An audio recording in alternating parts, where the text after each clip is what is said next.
Hello students, this is the video regarding our next topic for hydraulics and pneumatics, that is the electropneumatics. Now we have seen in hydraulics and pneumatics what is the hydraulic system, what is pneumatic system. Now electropneumatics, what do you mean by electropneumatics? Today we are going to see some basics regarding electropneumatics. In industry, for automation purpose, and nowadays in all the machines, in all the applications, only pneumatics is not available. The system is electropneumatics. The name itself represents that some electric part is there and some pneumatic part is there. So let us see what do you mean by electropneumatics. What is the basic concept of electropneumatics? That it is the same just as the pneumatic system. The system is pneumatic system. All the actuators will be driven with the help of the pressurized compressed air. In electropneumatic system, whatever the controlling part is there, that is the control signal part is there, that control signal is actuated with the help of the electric components like start and stop buttons, proximity switches, sensors, relays, programmable logic controllers, etc. So the pneumatic system, which is being controlled with the help of the feedbacks and signals and with the help of the electric components, that is known as electropneumatic system. That is known as electropneumatic system. Now we can see here the power component to execute the command, final control element to provide the signal output, processing element for signal processing, and input element to provide a first signal. So if we see the flow of the signal from bottom to top, that is the input, then processing, then final control, and then towards the power component. So it is the flow from bottom to top regarding the electric signal element. It's very basic understanding regarding the electropneumatic system. What is your input, how it is processed, what exactly you are going to finally control, and after that final controlling, that command is executed to control actuator. What is electric control system? Let's have a glance on that. We have seen that from bottom to top the signal flow, that is signal input, then signal processing, and then signal output. Signal input means what? A very first input to the system which can provide a signal to the system to complete the circuit. Now it incorporates the use of push buttons, use of limit switches, use of control switches, reed switches, inductive type proximity sensors, capacitive type proximity sensors, light barriers, pressure actuated switches. In a summary, we can say all type of buttons, all type of switches, all type of sensors, these are the part of this signal input element which are providing the input to the system, very first input to the system. Next one is the processing element. How that signal is processed?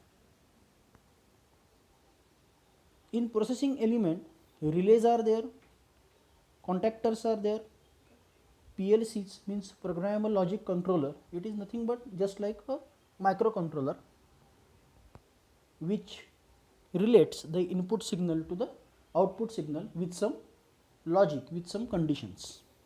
Relay is a part, or it is a type of a coil which when get activated, then it either used to open the circuit or to close the circuit. relay actually acts as a isolator between the control element and the processing element. Contactors same as that of relay, either to break the circuit or to open the circuit. And then last one is the signal output.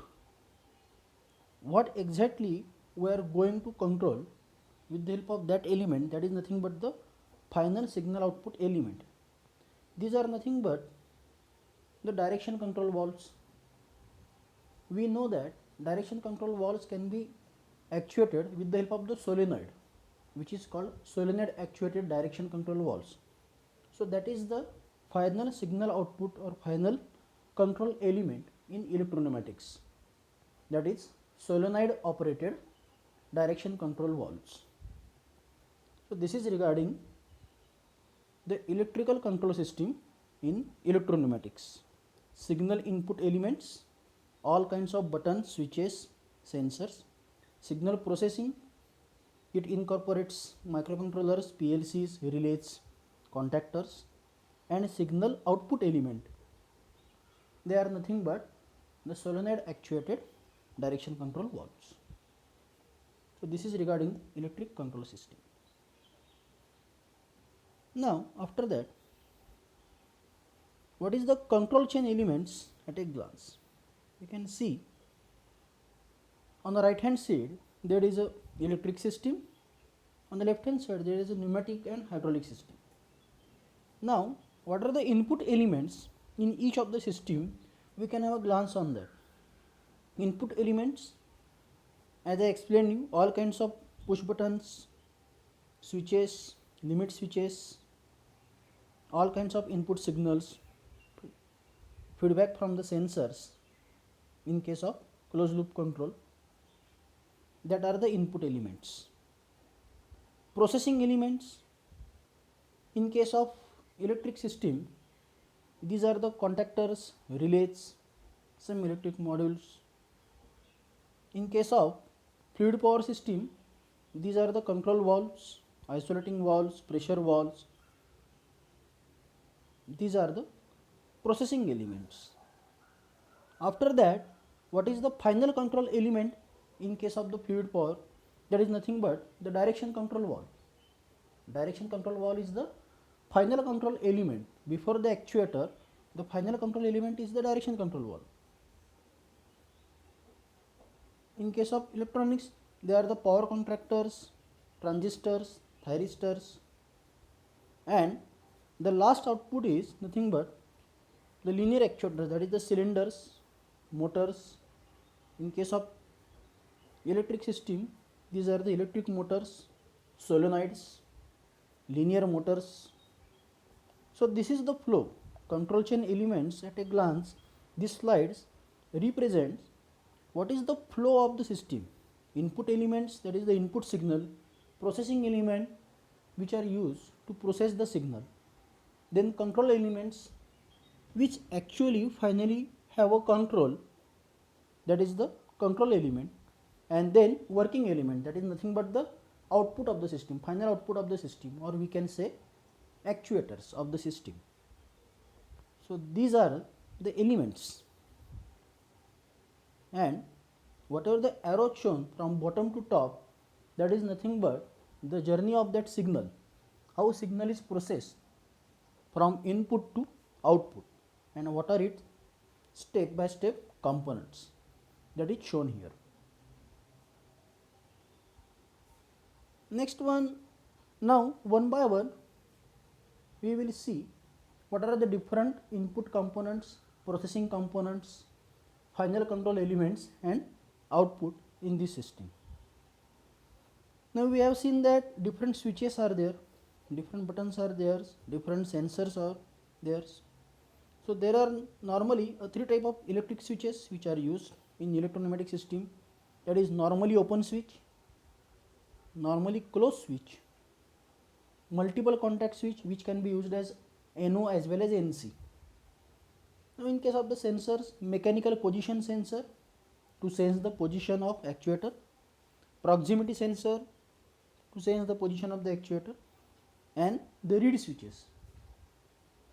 Now whatever sensors we have seen, limit switch, proximity sensor, reed switch, for every type the function is same, to sense the position of the actuator and accordingly provide the signal to actuate the further control of the system. Normally open switch. Now here normally open switch, nothing but the circuit is in open condition. Whenever switch is used to run the system, or after using of that switch circuit gets completed and before that circuit is in open state, it is called normally open. Exactly opposite normally closed. Now we can say that, for example, whatever switches are there at our home electric system, in domestic electric system, whatever switches are there, they are normally open switches. Normally closed switch is nothing but, we can have an example of the fuse wire. Fuse wire is nothing but the normally closed. In normal condition circuit is in closed condition. Whenever no contact is there, whenever fuse wire get melted, then that is in open state. So normally closed switch. Normally open switches are used to start the system. Normally closed switches are used to stop the system, and multiple contactors. Now go through the symbols. These symbols are used while making a circuit diagram for particular electro-pneumatic system. Normally open, normally closed, changeover switch, which can be used for NC as well as NO. Then mechanically connected contacts, which are in series. Then push button type switches,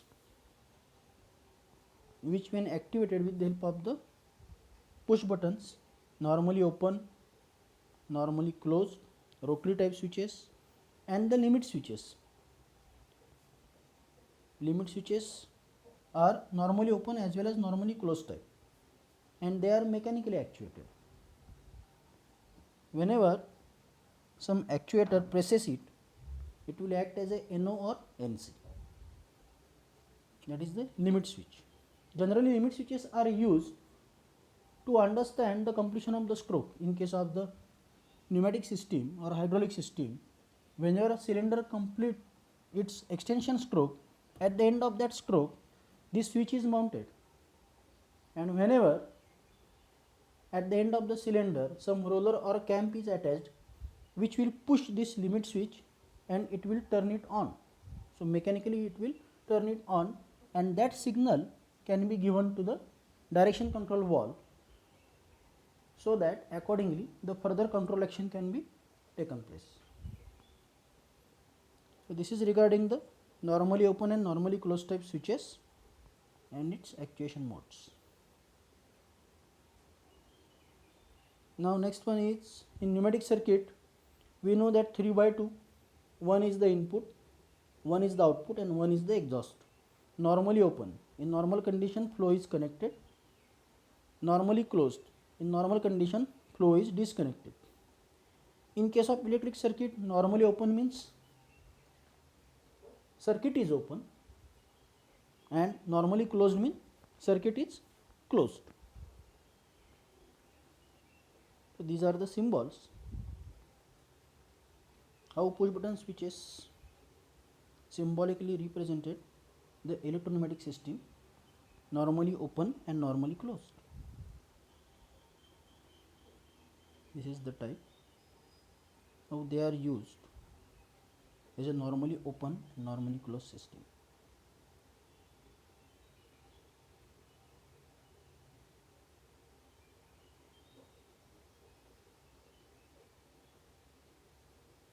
You can see here, whenever this spring control rod will be activated as a push button, then there are contacts are there which are normally in open condition. After pushing it, this contact gets closed, circuit will be completed, and it will activate the signal for further processing. So this is a normally open type switch. Now come back to the mechanical limit switches and position sensors. We can see in pneumatic system, mechanical type limit switch is nothing but the roller operated 3 by 2 direction control valve or cam operated 3 by 2 direction control valve. Symbolically it is represented here. Now in electropneumatic system, how it is symbolically represented, it is shown in this yellow circle, LS1, that is the limit switch. Now you can see its image also, how exactly it looks like. It is electropneumatic limit switch, mechanical position sensor. Now what will happen here, whenever after completion of the extension stroke, this cylinder rod pushes this limit switch, roller operated limit switch, what will happen, because of the push type, because of that push, inside that limit switch there is a push button, normally open push button, and after pushing that button it will complete the circuit and the electric signal is given to a particular solenoid to actuate it. And whenever that solenoid is actuated, means what, the solenoid is nothing but the electromagnet. Whenever that magnet is actuated, it work as a electromagnet, then accordingly the spool position can be controlled. The spool position of the direction control valve can be controlled, which is connected to the solenoid, and for respective position either extension or retraction can be happen.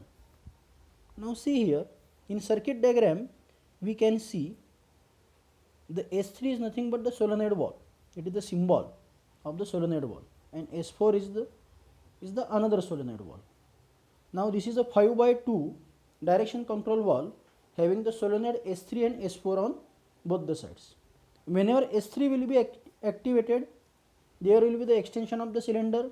Whenever S4 will be activated, there will be the retraction of the cylinder. Now limit switch LS1 is placed at the end of the extension stroke. Means what, whenever extension stroke gets completed, how to understand that the cylinder is totally extended, because of the limit switch signal we will get the feedback that extension gets completed. And whenever limit switch signal is there, limit switch will be pressed, then it will complete the circuit, which will activate the S4 solenoid, which will in turn activate the S4 solenoid. And after activation of the S4 solenoid, what will happen, again direction control valve will change its position and retract the cylinder. It will retract the cylinder after completion of its extension. So automatically reciprocating system or reciprocation of the cylinder can be controlled with the help of the limit switch signal. With the help of limit switch signal.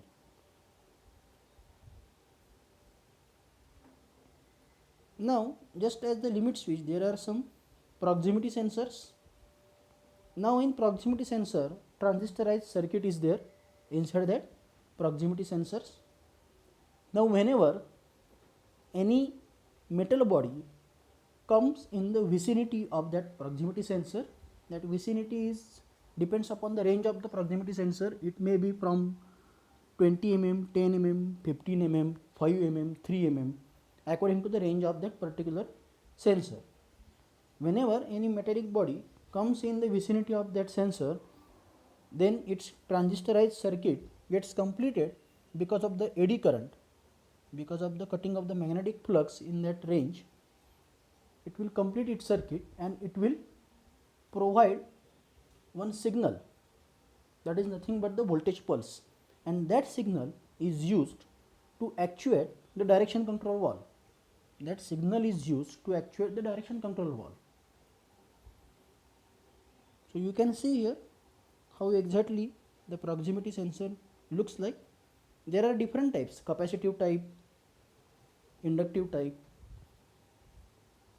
optical type.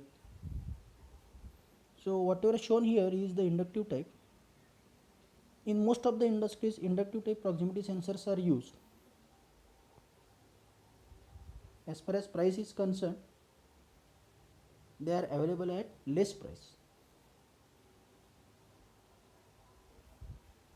You can see here the symbol, that is the A1, how symbolically it is represented, that is the proximity switch A1 and use of the proximity switch A2. Now A1 proximity switch is there, which signal will be used to extend the cylinder, and A2 proximity switch is there, which will be used to indicate the completion of the extension stroke. Means what? Whenever A1 signal is there, then we can extend the cylinder. Whenever A2 is there, means we will understand that extension is completed and we can retract the cylinder. So solenoid S1 and solenoid S2, they are acting as a final control element, that is, and A1 and A2, they are acting as a processing elements. Now start push button is there, which will activate the relay coil K3, and whenever K3 relay coil will be activated and signal from the proximity sensor is given, then circuit gets completed, and in turn it will activate the solenoid coil S1. Because of activation of the S1, then accordingly the DCB will change its normal position and cylinder will be extended. Cylinder will be extended. After completion of the extension stroke, you will get the signal from proximity switch A2, which is not shown here in diagram. You will get the signal from proximity switch A2. Whenever we will get the proximity sensor A2 signal, then again the last circuit gets completed and it will in turn activate the solenoid valve S2. Solenoid valve S2. Because of the activation of the solenoid valve S2, then again direction control valve will changes its position and it will retract the cylinder. Now one thing is there to understand, the moment cylinder starts its extension, proximity switch A1 will lose its signal and it will deactivate the solenoid S1. Try to understand, the moment cylinder will start its extension, the proximity sensor, after passing the cylinder out from its proximity, it will lose its signal and it will deactivate the S1 signal automatically, and same for proximity sensor A2 also. So see, for extension two things are there, S1 should be in actuated condition and S2 should be in deactivated condition, then only extension is happen. For retraction, S2 should be in activated condition and S1 should be in deactivated condition. If both the solenoids gets energized, then it will lock the cylinder. It will lock the cylinder. So at a time only one solenoid should be activated to have extension or retraction, otherwise it will lock the actuator. So this is regarding the use of proximity switch. Now what are the different reed switches? Reed switch is nothing but the magnet type sensor, okay, which will be operated with the help of the magnetic field. They are generally fitted directly, they are mounted directly on the ring of the actuators. Outside the actuators they are directly mounted. Now the piston inside the cylinder, it has the inbuilt magnetic strip. It has the inbuilt magnetic strip on it. Now whenever that piston come close to the reed switches, accordingly the particular reed will provide the signal. Now two reed switches are there. Now one reed switch is at the initial position, that is at the start of the extension and one reed switch is mounted at the end of the extension stroke.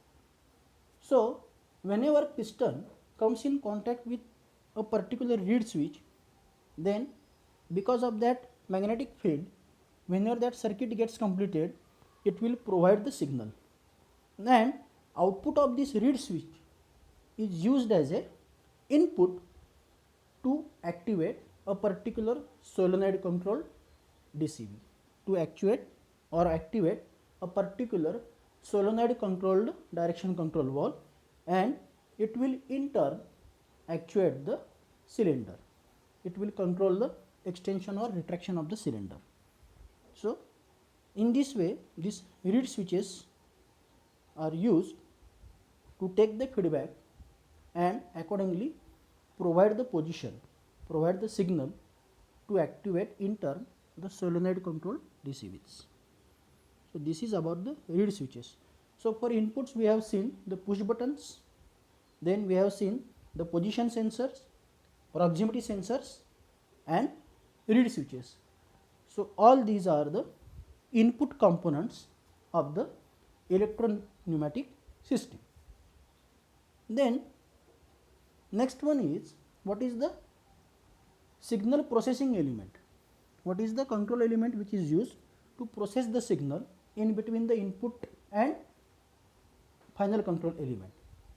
That is nothing but the relay. Now, as shown in system, this is the relay. Now, relay coil is there.